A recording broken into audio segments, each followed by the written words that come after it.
Alright. Hi, I'm Brynn, and I will be performing a bitter eulogy. And I'm not so you know. Wow, a lot of people here. No pressure, right? They say the worst things happen to the best people, but I disagree. My father was a great person, at least to most of you. He told stories and impressions every chance he got.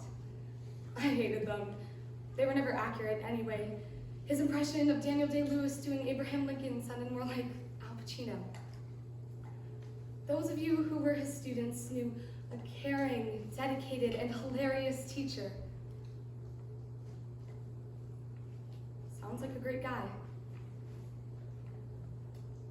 It's too bad I never got the chance to meet him. The man I knew was short-tempered, distant, and narcissistic. The day I found out he was going to die, I wasn't fazed. That's bad, I know. Sounds like a horrible thing to say, but he didn't love me. He'd ignore me when I shared my opinion or asked him questions. I was his daughter. He was supposed to care. His work occupied all his time. I didn't see why it mattered so much. He was just a teacher, and they were just students. I was the one who deserved his time. I was the one who deserved his care. I was his daughter. As I watched him fade away in a hospital bed, I thought for once, just once, I would have his undivided attention. I didn't. Even in the final days of his life, all he could think about was you, his bloody students. He wrote some of you letters. They weren't just any farewell letters, though. He wrote to tell you what you meant to him.